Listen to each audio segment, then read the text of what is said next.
தேர்தல் ரிசல்ட் வருவதற்குள் திமுகவிற்கு தாவிய காங்கிரஸ் நிர்வாகி கூட்டணிக்குள்ள உள்குத்து.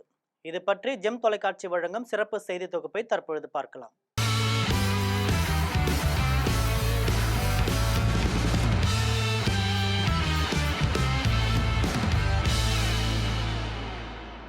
திமுகவுடன் காங்கிரஸ் கட்சி கூட்டணியில உள்ள நிலையில அமைச்சர் அனிதா ராதாகிருஷ்ணன் முன்னிலையில காங்கிரஸ் நிர்வாகி திமுகவில் இணைந்தது பரபரப்பை ஏற்படுத்தியிருக்கு. தேர்தல் முடிவடைந்து இன்னும் ரிசல்ட் வராத நிலையில இந்த கட்சி தாவல் கூட்டணிக்குள்ள விரிசலா என்ற கேள்வியை எழுப்பியிருக்கு. இந்த சட்டசபை தேர்தலில் கடும் இழுபறிக்கு பின்னரே திமுக காங்கிரஸ் கூட்டணி உறுதியானது. தொகுதி பங்கீடு பேச்சுவார்த்தை கடும் இழுபறிக்கு பின்னரே முடிவுக்கு வந்தது. எனினும் காங்கிரஸ் கட்சிக்கு ஒதுக்கிய 28 தொகுதிகளிலும் திமுக உள்ளிட்ட கூட்டணி கட்சியினர் சரிவர தேர்தல் பணியாற்றல என்ற குரல்கள் ஒலித்து வருது.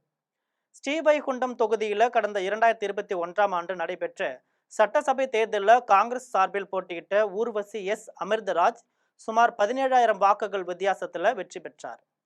2026 தேர்தலில் ஸ்ரீவைகுண்டம் தொகுதியில 15 வேட்பாளர்கள் களத்தில் இருக்காங்க.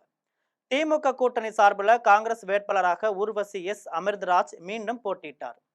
அதிமுக வேட்பாளராக SP சண்முகநாதன் மீண்டும் போட்டியிட்டிருக்கிறார். ஸ்ரீவைகுண்டம் தொகுதியில காங்கிரஸ் வேட்பாளர் அமிர்தராஜுக்கு திமுக தரப்புல சரிவர ஒத்துழைப்பு இல்லைன்னு கூறப்படுது. வேட்பாளர் அமிர்தராஜ் வீட்டில் தேர்தலுக்கு முன்பாக ரூபாய் 62 லட்சம் ரொக்கம் தேர்தல் பறக்கும் படையினரிடம் சிக்கி இருக்கு. அவருக்கு நெருக்கமானவர்களே பணம் இருக்கும் விவரத்தை அதிகாரிகளுக்கு தெரிவித்ததாகவும் சலசலப்பு ஏற்பட்டிருந்தது. இந்த நிலையில தூத்துக்குடி தெற்கு மாவட்ட காங்கிரஸ் பொதுச் செயலாளரும் ஸ்ரீவைகுண்டம் தொகுதி தேர்தல் பொறுப்பாளருமான பிச்சுவிளை சுதாகர் திடீரென அமைச்சர் அனிதா ராதாகிருஷ்ணனை நேற்று முன்தினம் சந்திச்சு திமுகவில் இணைந்திருக்கிறார். தேர்தல் முடிவு வரை கூட காத்திருக்காமல் காங்கிரஸ் மாவட்ட நிர்வாகி ஒருவர் திமுகவில் ஐக்கியமானது கூட்டணிக்குள் விரிசல் ஏற்பட்டுள்ளதா என்ற கேள்வியை எழுப்பியிருக்கு.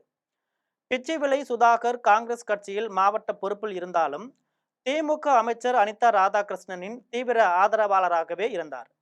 தொகுதி பொறுப்பாளராக இருந்தாலும் தேர்தலில் சரிவர பணியாற்றல, அதனால அவரை வேட்பாளர் அமிர்தராஜ் தரப்பினர் ஒதுக்கி வச்சிருக்காங்க. இதனால அனிதா ராதாகிருஷ்ணன் தரப்பினர் காங்கிரஸ் வேட்பாளருக்கு எந்த வேலையும் செய்யலன்னு கூறப்படுகிறது. இதனால தலைமையிடம் அமிர்தராஜ் புகார் அளிச்சிருக்கிறார். இதற்கு பதிலடியாக காங்கிரஸ் நிர்வாகி சுதாகரை திமுக பக்கம் அனிதா ராதாகிருஷ்ணன் இழுத்துள்ளதாக கூறப்படுது. மேலும் சில காங்கிரஸ் நிர்வாகிகளும் திமுக பக்கம் வருவார்கள்னு கூறப்படுது. தேர்தல் ரிசல்ட் வருவதற்குள் கூட்டணிக்குள்ள நடக்கும் இந்த கட்சி தாவல் பரபரப்பை ஏற்படுத்தியிருக்கு. இது போன்ற செய்தியை தெரிந்து கொள்ள ஜெம் தொலைக்காட்சியுடன் தொடர்ந்து இணைந்திருங்கள். நன்றி, வணக்கம்.